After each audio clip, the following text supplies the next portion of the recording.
Well, good evening, everybody. Again, Rob Bailey. I'm at RMB on Twitter. This is actually my first time keynoting anything, so I'm going to try to be as entertaining as possible for you guys. They kind of let it slip before this presentation. I don't think I was their first choice. So there's the bar set even higher for me to do a really good job with you guys. So, you know, it'll be a good one. A few days ago, it was originally, this was going to be a fireside chat, and besides the fact that the fire's over there and we're over here, I was trying to think back to good fireside chats that I've seen before, and I really couldn't think of any. I asked a friend, and he said, well, one with Mark Andreessen, and since I didn't really invent the internet, I thought that a fireside chat with me would not be that interesting. So instead, what I thought I'd do is walk you guys through a little bit of how I got into BD, how I got started, and then talk to you guys about some of the lessons I've learned along the way. And I try to use, this is obviously almost the end of the week, it's the end of the day, so I try to use a lot of pictures, not a lot of text. But definitely want to leave some time at the end for Q&A so you guys can ask me really substantive questions. So we'll get started. So I graduated from MIT in '99. I coded in 3 different languages, not very well. And wasn't necessarily that good at finance. The list goes on and on. So so I was kind of never really spent much time developing products. Didn't major in engineering. So by process of elimination, I ended up with, well, maybe I should do BD. So coming out of business school at MIT, I looked at a bunch of different BD jobs in San Francisco, also in Seattle with Amazon. I ended up with a company called US Web CKS. Does anybody here remember US Web CKS? Yeah, so when I joined, it was the #1 interactive agency in the world, public company, we were badasses. So I joined, I was super excited to join, had a crazy initial time there. That was their headquarters in Soma. Anyway, so I closed like $30 million worth of BD deals in 9 months. It was pretty much sales. But since we didn't entirely have anything exactly we were selling, we decided to call it BD, and that way they didn't have to pay us commissions either, as we later found out. But anyway, so we were kicking ass. We were selling, it was nuts. So Encyclopedia Britannica was one of the customers we sold to. How many people ever here had a set of Encyclopedia Britannicas? Yeah, I did too. I thought they were the bomb. I was so excited to have my own set of Encyclopedia Britannica encyclopedias when I was a kid, and so for me it was like a dream come true to sell them this big project about how they were going to completely revolutionize their business. And then of course, obviously Microsoft came out with Encarta, kind of put them out of business. But anyway, it was a fun ride while it lasted until something happened. How many people here remember Joe Furnage? Yeah, so US Web was a public company, and at the time I joined, it was scaling up really fast. So Joe Furnage, who's one of the founders of US Web, along with Toby Corey, basically kind of decided he believed in space aliens. And he's a really, really smart guy. He became convinced that it was his mission to prepare the human race for contact with aliens.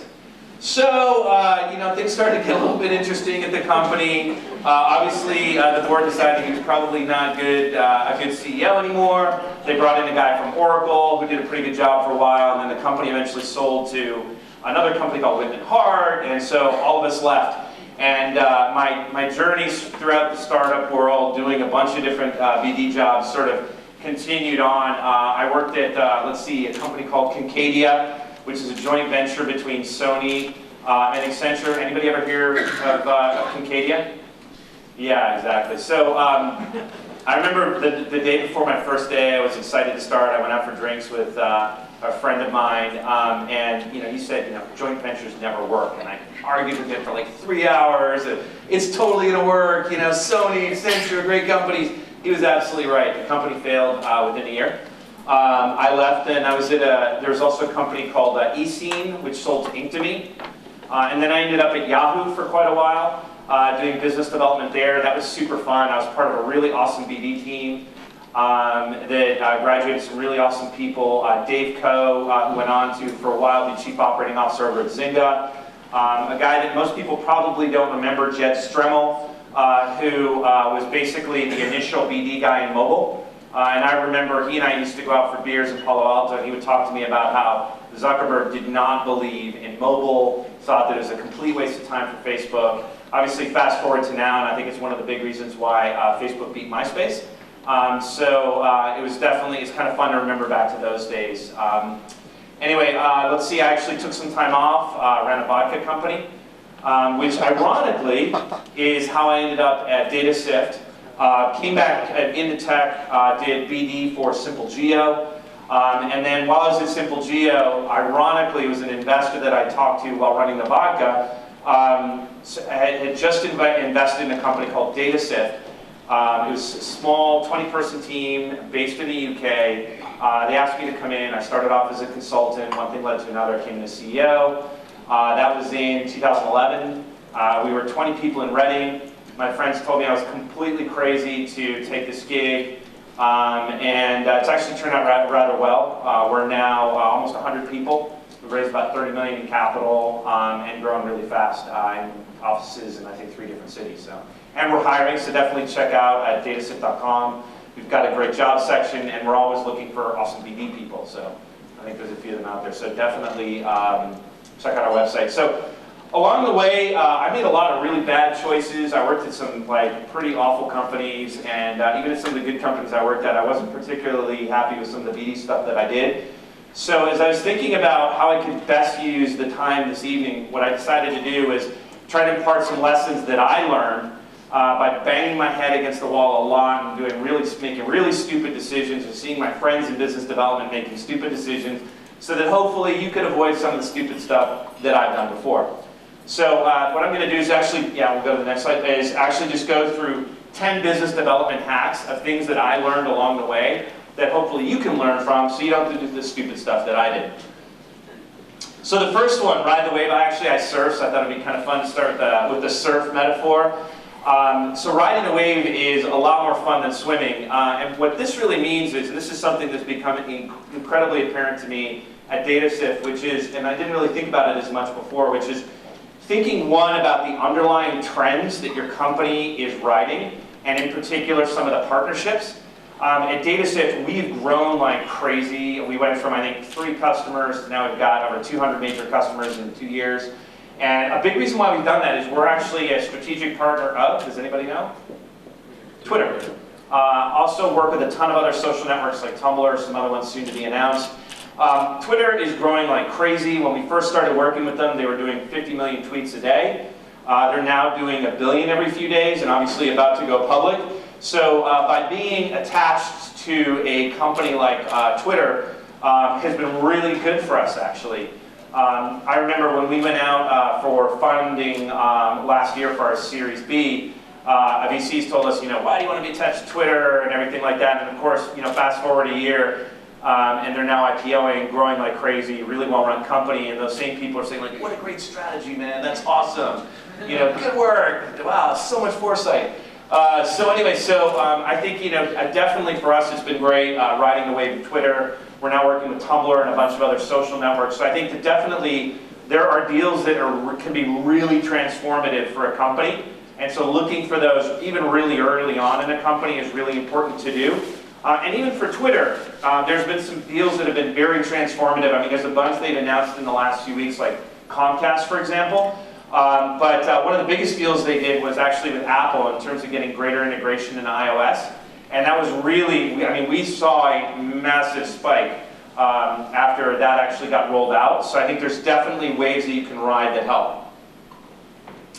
Which kind of leads to number 2, which is getting to know your partners. This is kind of a little bit of a fruity image, but I wasn't sure what else to use. But the idea here is basically just really getting to know your partner's strategy. Twitter, about, a year and a half, 2 years ago, got a lot of flack in their ecosystem for what people thought of as kind of Twitter shutting down some applications that were duplicative of their own mobile and desktop experience. What we've actually found, and I actually posted about this last week on a blog post that I'll talk about in a few minutes, is it's really important to obviously know when you're riding, especially when you're riding a big wave, know what your partner's strategies are. So we spent a huge amount of time both officially, going to, reading about Twitter online, going to their official meetings, but also back channeling like crazy. I've gone to Twitter meetups. We've gone to birthday parties at nightclubs and just about anything to try to get back channel on where Twitter is going. Same thing with our other partners like Tumblr. We do some work with Facebook. We spend a huge amount of time getting to know what's really important to them. And so essentially we try to figure out where they're going and then try to position ourselves as helping them get there. And so that's really helped. So for example, in the case of Twitter, with DataSift, we have found that the more agencies know and understand a social network or any kind of media, the more likely they are to advertise on that network. So by helping agencies understand the social network, they'll spend more money there. So we spend a huge amount of time evangelizing within agencies, doing events, presenting in front of CMOs, and that's really helped Twitter with something that Twitter told us was really important to them. And so it's actually been great over the last year. We've actually progressed a lot in our relationship with Twitter. Same thing with Facebook, same thing with Tumblr. And that's really helped us out a lot. It's just getting to know what they wanted and just kind of aligning ourselves with that. We ask a ton of questions. So does anybody recognize these guys? It's Law and Order. So we ask a ton of questions, and I've actually read books, articles, and stuff like that on questions. Anybody know why I used an image of a police interrogation? Because actually that's a really, I actually found of all of the material that I've read in terms of asking questions, this is going to sound really shady, but I read this article on how police do interrogations and the different techniques they use to determine whether or not people they're interviewing are lying. And so they use a bunch of different techniques like shot in the dark, techniques to actually ask different types of questions to find out information. So as an example, and I thought this was really interesting, I also watch a lot of Law and Order. So for example, if I wanted to know a partner's, if I wanted to know, a good example, if I wanted to know a partner's revenue, rather than saying, hey, what's your revenue? I might say something like, hey, your revenue is like 10 million, right? And it's really amazing the difference in people's reactions. If you say 10 million, they might say, no, it's north of that, or it's south of that. But invariably, if you just ask people open-ended questions, they won't give you an answer. And even if you don't want to use these techniques, it's really good to know them, because there are people out there that will use them on you. And I've definitely been in negotiations where people say something like, yeah, so you're cool with rev share at 70%, right? And I'm like, whoa, wait a minute. So because I knew they were using these techniques on me, I kind of knew what they were trying to do, which really helped. So I think definitely knowing ways, either talk to reporter friends or read articles about how police do it, but definitely learning how to do really intelligent, structured questions is really good. I've actually found that questions are a really good tool to use in negotiations, because by asking questions, you don't necessarily have to reveal your position. And you can start to get a pretty good idea of what the person's position is that you're talking to.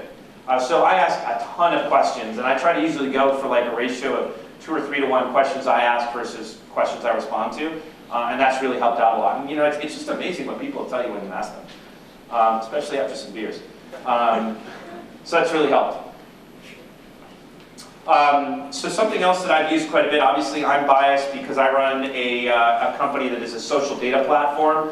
We ingest data from hundreds of different social sources and then power applications with it. So we kind of have to walk the walk. But I am continuously amazed with how much you can actually learn by using social. How many people here use Twitter, for example, in the deals they're doing?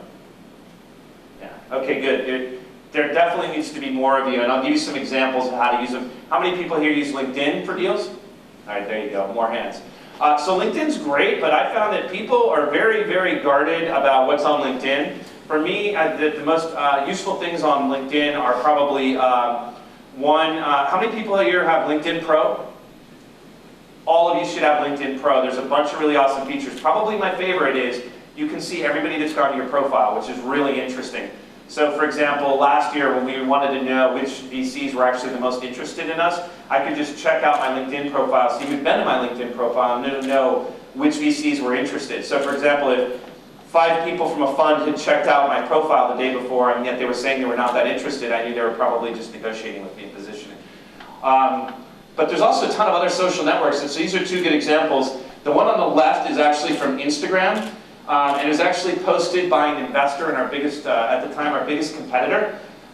We at the time were really, really worried that that our competitor was going to open up a big office in San Francisco or New York, where we had big offices, or maybe even London. And so I saw this picture, and it was actually one of the investors in our competitor talking about how our competitor had just signed a lease on a massive office space in not one of those cities. So it was actually really cool. I basically learned about a major strategic move they were doing, which is continuing to expand not in San Francisco or New York, which is actually a huge coup for us. And definitely affected how we were making certain decisions in the market. So just because of a random picture on Instagram, I actually learned a lot about what a competitor was doing. This is obviously Twitter. Jana Messerschmidt, probably one of the most rock star BD people I know in the industry. You guys should definitely follow her. She runs business development for Twitter. We basically work with a bunch of people that work for her.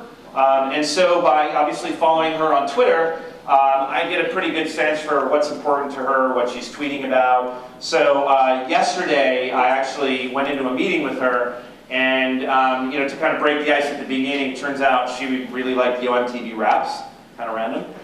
So I made a joke about that at the beginning, and I used to watch it too, and it was kind of a nice icebreaker at the beginning. So I've definitely found it's absolutely amazing what you can learn on Twitter. Some other stuff you can learn.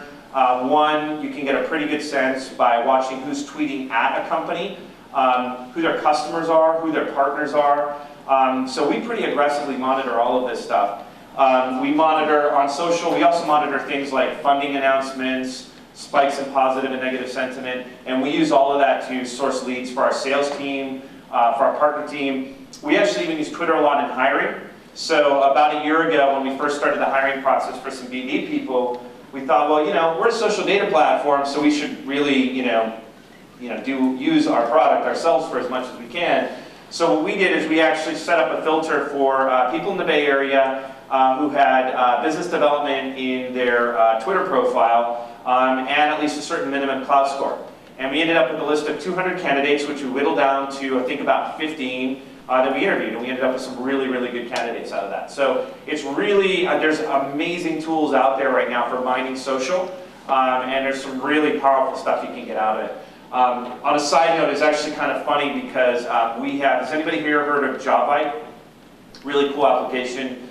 So we use JobVite, which does automatic posts. You can OAuth it into your Twitter and Facebook accounts.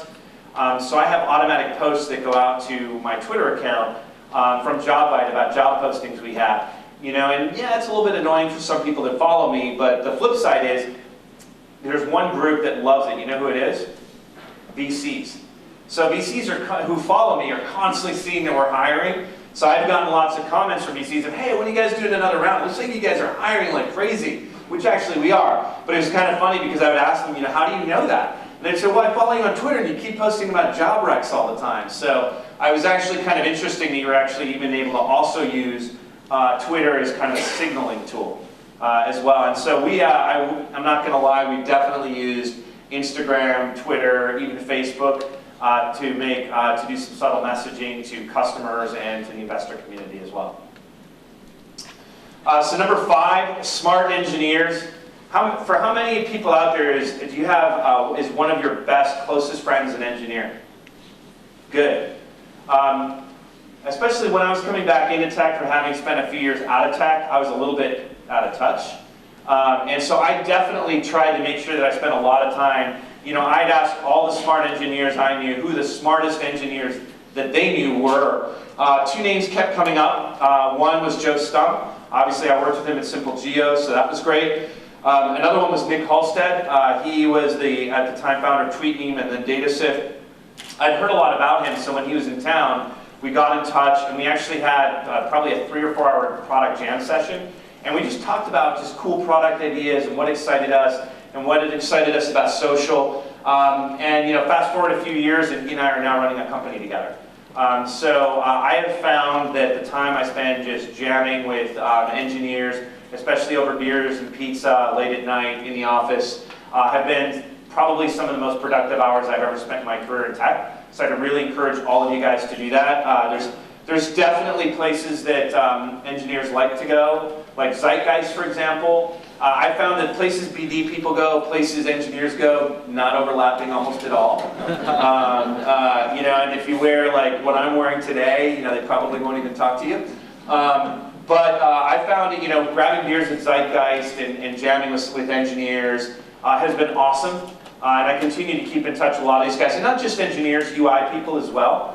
Like Jeffrey Kalmakoff, who's the VP of Product at Simple Geo when I was there. He and I stay in touch, and it's really fun. I mean, we've been, between a lot of these guys and I, we've been, advisors on common companies together. I've had late night jam sessions or weekend jam sessions with them on product, and it's been great because, when I ever want to start my next company, I'll know a bunch of really amazing technical co-founders. But it's also been really good for me understanding the technical side of the business.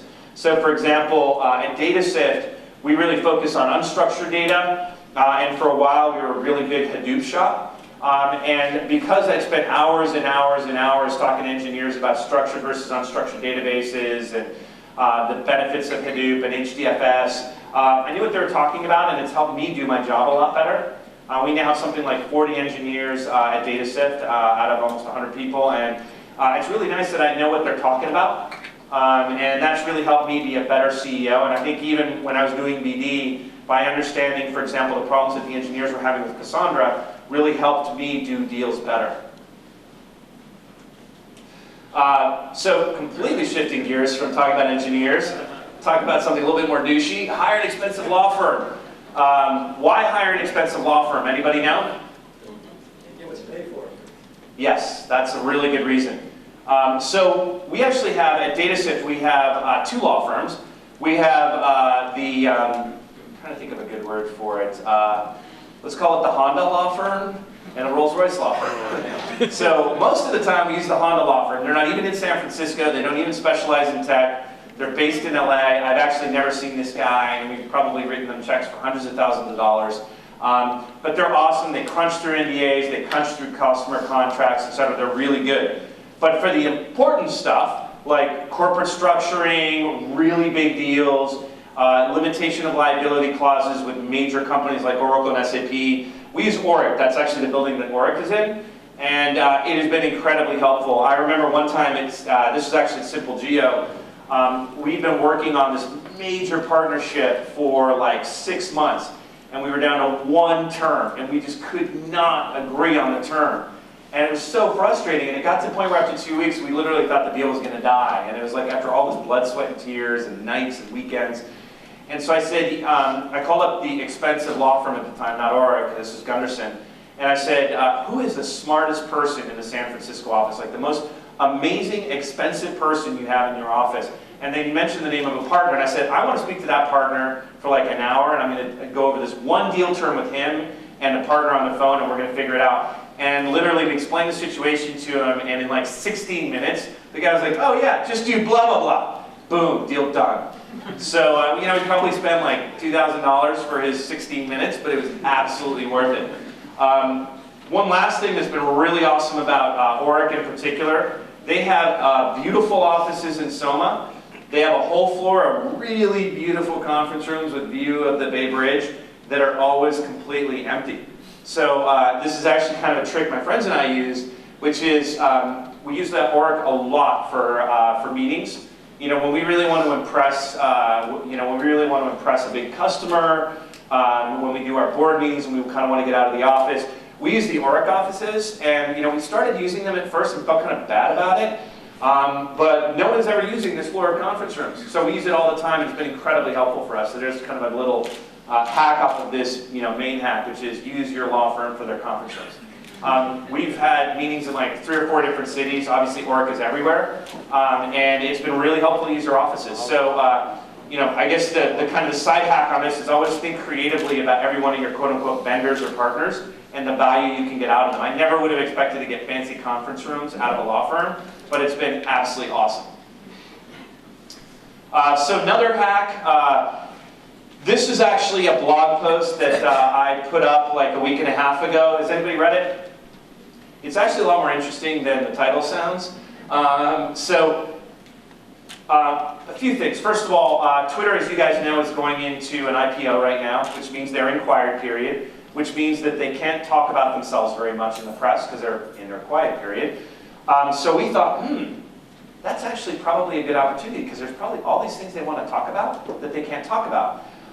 And so coincidentally, I'd actually been thinking about writing a blog post about how important Twitter's ecosystem was strategically for the company. And full acknowledgement, I am completely biased because I'm a member of that ecosystem. And the more the ecosystem grows, the more the DataSift grows. So I've been wanting to write this post for a while, and I finally had some free time, and I thought, what a good time to write about it. So I posted this blog post on the 1st of October, and as luck would have it, they obviously dropped the announcement that they were going to be going public. Press goes wild. We've been interviewed by a ton of folks. A bunch, Wall Street Journal, Time Magazine, Mashable, TechCrunch, and it's pretty cool. So on Monday, front page of the Marketplace section of the Wall Street Journal, I had a super schmoozy quote about Twitter, and let's just say Twitter really, really appreciated it. Obviously, they in no way directed it, nor could they have asked for it, but it was kind of cool to anticipate their needs. And I mean, I'll be honest with you guys, half of this was total accident. But it was actually really, really helpful, and I think they really appreciated it. In particular, as it turns out, Twitter, in their filing, indicated that they're probably going to do something like 60 million in data sales this year. So every reporter is looking for a different angle to write about Twitter, and one of the angles that everybody's kind of grabbed onto is, their data business. I'm going to write about their data business. Who can I talk to about their data business? And I just written a blog post that got retweeted a bunch.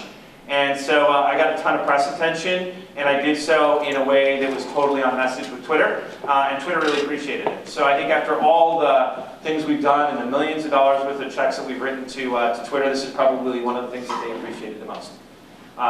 Side note, it was actually kind of cool because we talked about how Twitter is rocking it with their ecosystem, and one of the first things that happened after we posted this was a bunch of other social networks called and emailed us and said, hey, great post, love for you to come in and talk about the ecosystem. So there was a few other social networks besides the other ones we're already working with that emailed us, and so it actually really helped. So I cannot tell you enough how important blogging is. Definitely blog, but with a purpose and a voice. One of my mentors in blogging is Mark Suster. Does anybody follow Mark Suster? Yeah. Both sides of the table, awesome blog, definitely follow it. He's got a massive footprint, which we use unfairly to our advantage all the time. So we use it to post job listings. We get kind of an echo chamber going between our company's Twitter account, myself, the founder, and Mark, and we've actually got a lot of press simply by just retweeting each other and getting a little ecosystem going. So I think definitely blogging a lot and tweeting a lot can really, really help quite a bit. So number 8, I think there's definitely this vision of a BD person kind of cowboying off and getting their deals done. And I think some of the best BD people I've known are really blowing through walls, like Jet Stremmel back in the day at Yahoo. But it's funny, the more time that I spent in BD, the more I started to feel like I was kind of running for office.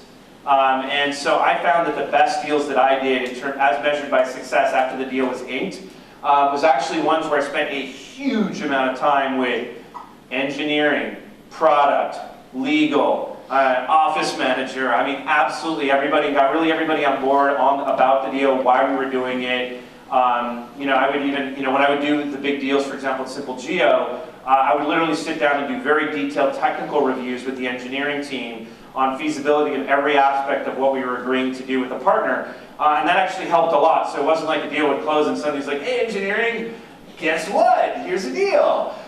So it actually worked really well, and I actually found that the engineers were an incredible source of really good insight and information about how a deal should be structured, and in some cases even companies we should be talking to. And I found this out totally by accident, but that engineers going out for beer with other engineers was a really good way for me to back channel. For example, how important our deal was to a partner, how open they were to different kinds of economics. And so by basically getting the whole team involved, from sort of entry-level engineers all the way up to the board, I got a much broader base of support for the deal, as well as a lot more information on how to get it done. Look at every deal for M&A possibilities. So this is actually another real big surprise for me. So we did a ton of deals at Simple Geo. We did a deal with a company called Urban Airship in Portland. Has anybody heard of Urban Airship? Okay, what does Urban Airship do? They're an API for Apple push notifications. Louder? They're an API for Apple push notifications. Yep. Awesome company. At the time, I remember the rest of the executive team wondering, what the hell are we doing? Urban Airship, what do they even do? Why are you doing a deal with them? But I went around, got a lot of support. We ended up doing the deal. Fast forward, I think about 5 or 6 months, and they ended up acquiring Simple Geo. No one would have expected it. And at the time, frankly, the money, the amount of the deal was not that big. But Urban Airship is an absolutely amazing company. And the deal was done mostly for stock. And so actually our investors did pretty well on the acquisition because they got stock in a really rock star company that's growing like crazy. So I think definitely one aspect to consider is as you're doing deals in BD and even in sales, really sowing the seeds for M&A possibilities. I can tell you that even in the 2 years that I've been at DataSift, I was certainly a consideration that I looked at, which is 5 to 7 years from now, assuming things go well, who are the potential acquirers for DataSift if we decide to not go public? Let's start building relationships with them now. Because a lot of times these are bigger companies, not like Urban Airship, like much bigger companies that take a long time to build relationships with. And the cool thing was, we thought we were building relationships up for kind of the next 5 to 10 years. And within the first 6 months, I think we had 2 or 3 acquisition offers from companies we were building partnerships with. We turned them all down because we want to grow a big company. But it was kind of cool to see that deals that we started off more as BD deals ended up really quickly flipping into M&A opportunities as well. So I think as you're doing BD deals, it's definitely important to be mindful of who are potential acquirers of the company you work at, and how can you build relationships with them. I've actually also found that by knowing now companies that might buy us, and even if it's 7 to 10 years from now, it's definitely an influencing factor on the strategy, for example, at DataSift. It's in no way guides our strategy. I think if you only optimize the strategy and growth of your company for acquisition, you're doing something wrong. But it's definitely a factor to consider. And I mean, you think your company's big, you think your company's rocking. I mean, we're now almost 100 people. We think we're big, we think we're rocking it. Then we talk about companies like Oracle and Salesforce and SAP, and I think the cafeteria staff at those companies is bigger than we are as a company.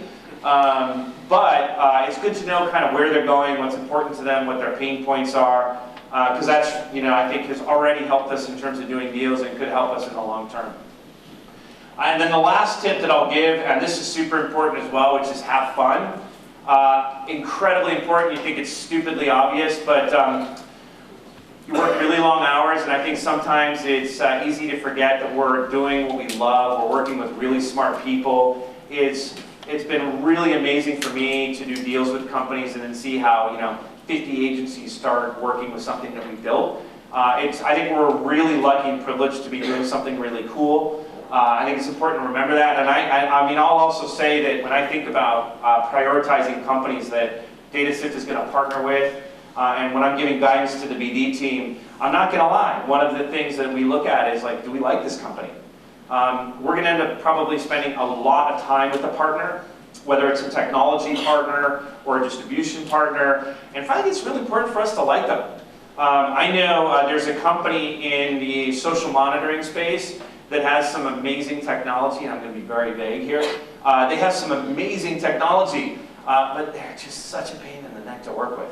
And the reality is they've now missed out on major partnership opportunities and major acquisition opportunities because people just don't like them.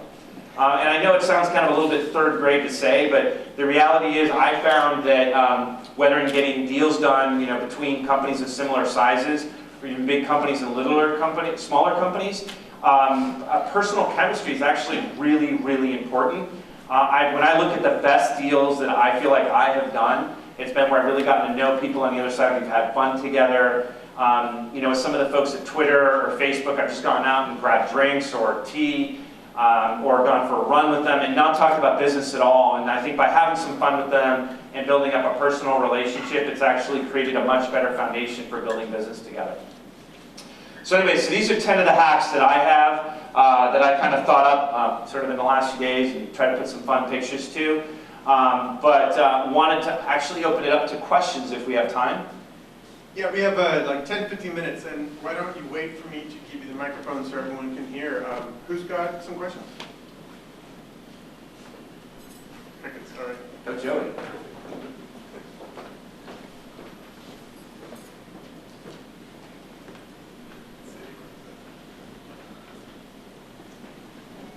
My name's Joe. I work for a company called Set in the online video ad space. And can you give me an example of a time when you worked with a company that felt like a competitor, but then you ultimately ended up getting some sort of co-opetition or some sort of partnership that was mutually beneficial?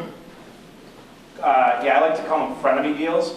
Absolutely, it's happened quite a bit. So I think probably one of the, the one that made me laugh was there's a company called Factual. Has anybody here heard of Factual?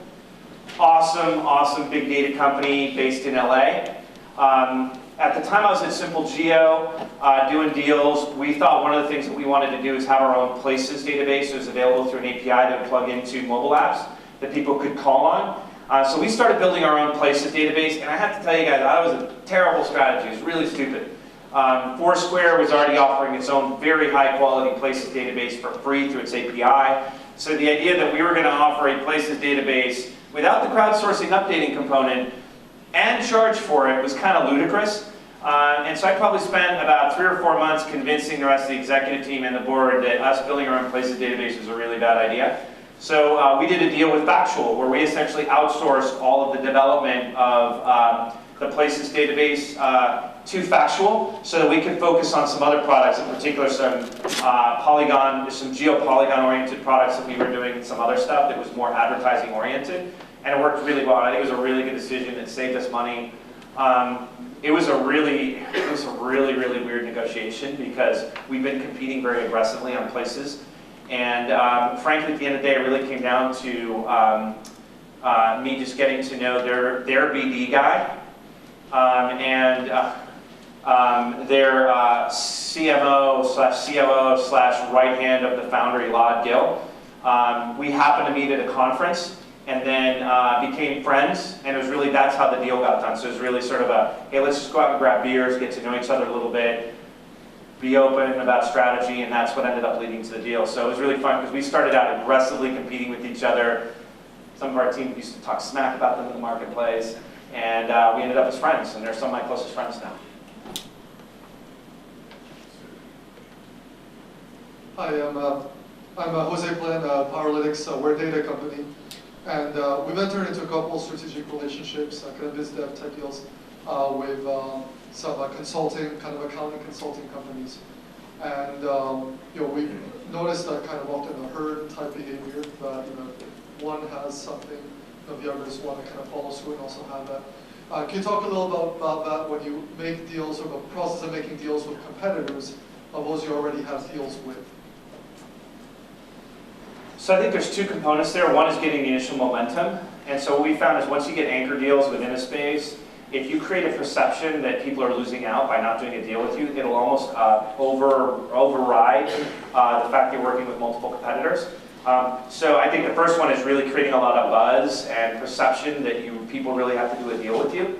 And then the second thing that I've done is I've been, when we do deals with competitors, the same thing. It's the same thing as having multiple competitors that are all customers of yours. We try to over-communicate about how important confidentiality is to us. And so we will lean into communicating to them and just saying, hey, look, we're going to be doing deals with companies in the space. We're going to be doing deals with your competitors. But here's why we don't think it's a problem for you, and here's why we think it's actually to your advantage. So I've always leaned into really open and honest communication, and I found that that's always worked best.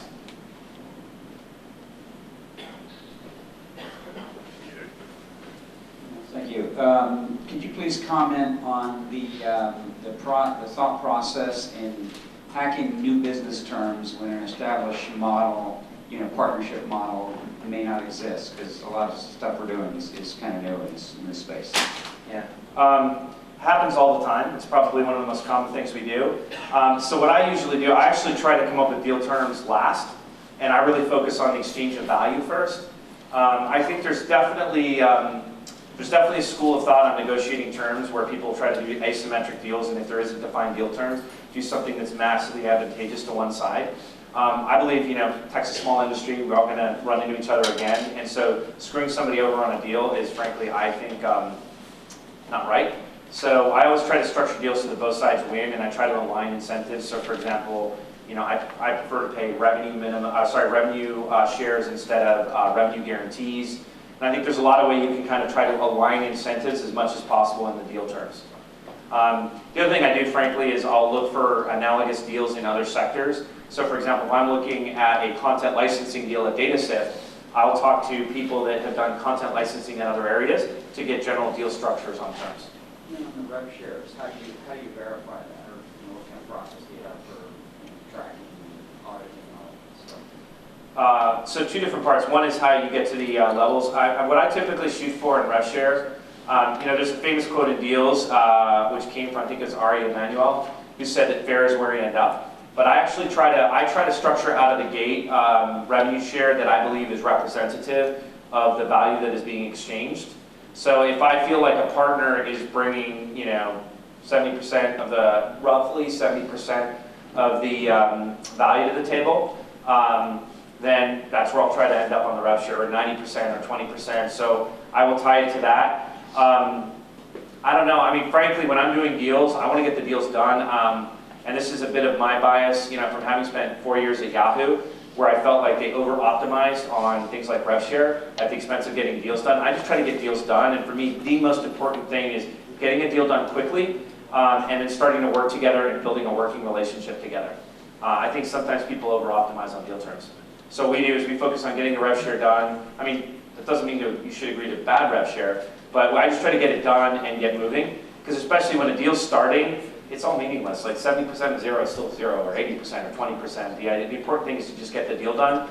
And what I found is that if you don't have a high level of certainty of where the deal's going to end up in terms of value exchange, you can do things like put a shorter term or rolling term, or even a clause to renegotiate rev share at a certain period in time.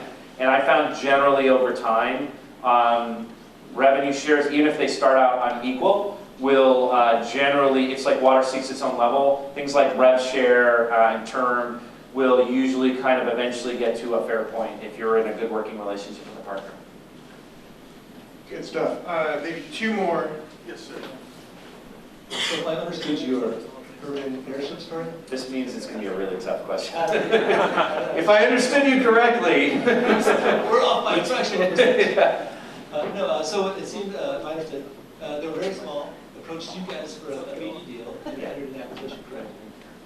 Yeah, it took a little bit longer than that, but yeah. So by what channel, so I'm assuming they were basically a very small startup. By what channel did they come to your attention? Like how were they able to break from any bias you may have had that they're such a small company? Why should we even talk to them? They weren't that small. So they were growing really fast, and I actually think we were probably 20 people, and I think they were big. They were actually bigger than us. I think they were, if I had to remember, maybe 50 to 80 people or something like that. So they're bigger, but still relatively small.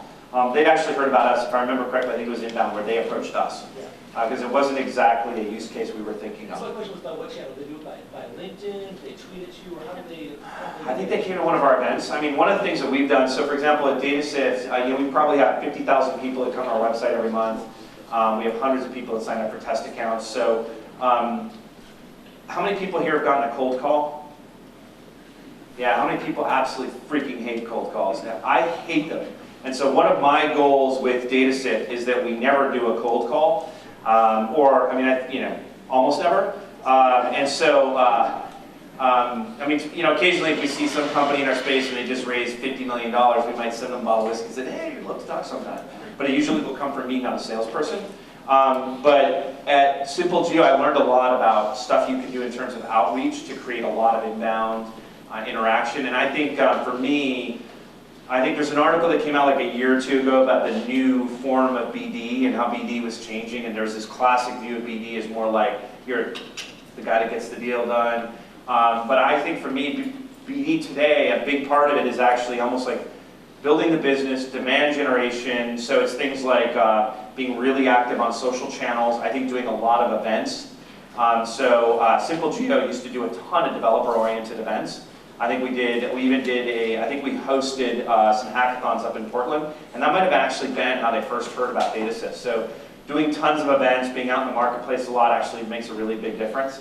I feel like sometimes if I have to go to another like dinner or hackathon, on a weekend, if I have to spend like, an entire sunny Sunday like just hanging out with engineers as they code stuff, like, it can get a little painful sometimes, as it probably does for the engineers, but it's incredibly invaluable. We do a lot of DataSift, we do tons of events, and I encourage everybody to do a lot of that, either for their company to host events or to actually go to events. So we try to just do a lot of stuff around getting people to reach out to us for some reason.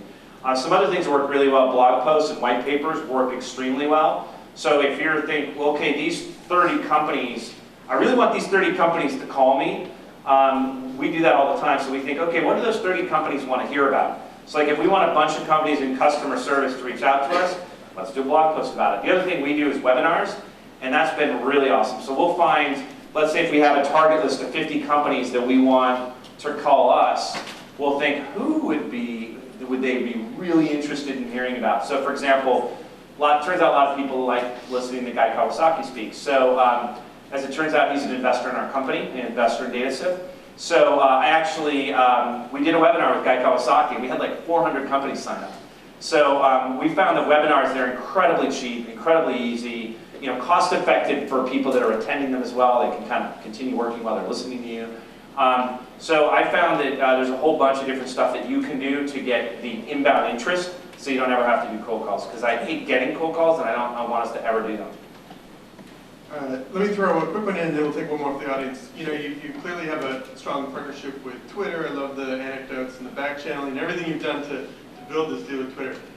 Do you ever wake up in the middle of the night worrying about losing a deal like that, right? I mean, I remember when it was People Browser, when Twitter turned off their fire hose, and I don't know whatever happened to that, but when you're dependent on big deals like you have with Twitter, how do you mitigate the risk of losing those deals for any reason?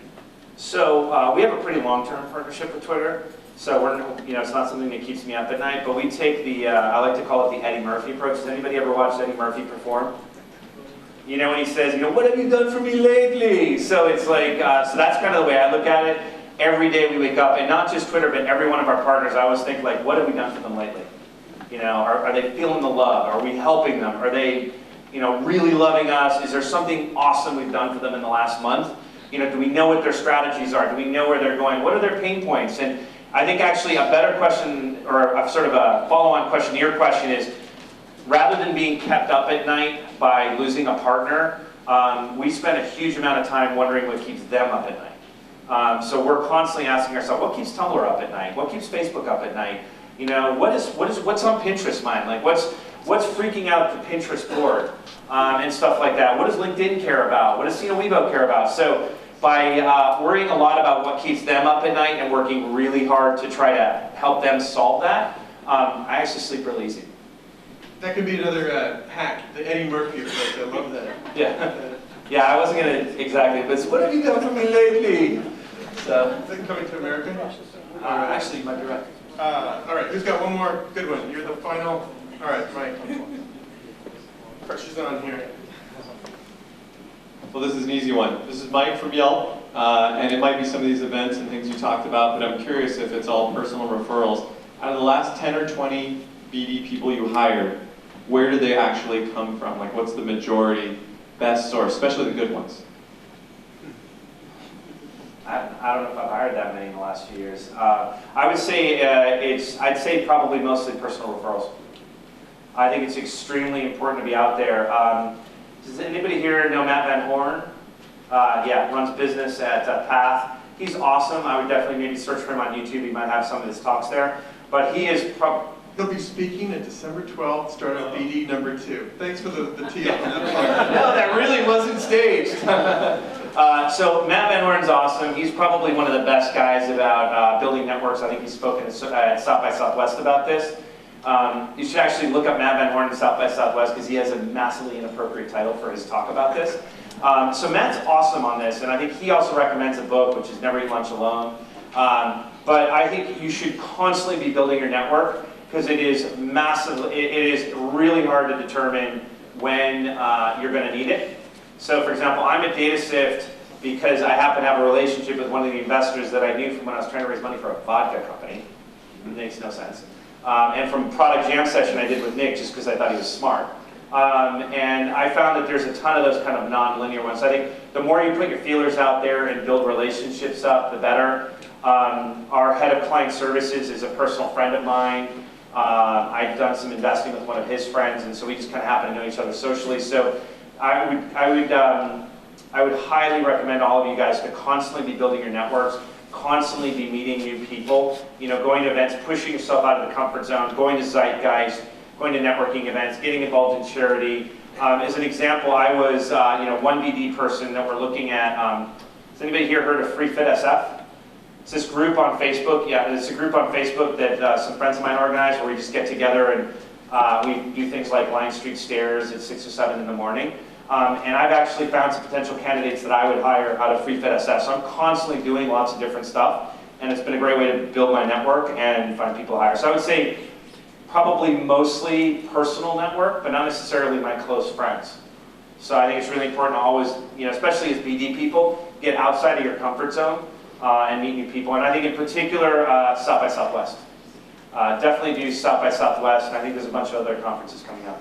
I've heard Burning Man is a great place to meet new people, but I'm probably more of a boutique hotel guy myself. All right, can we have a big round of applause for Robert?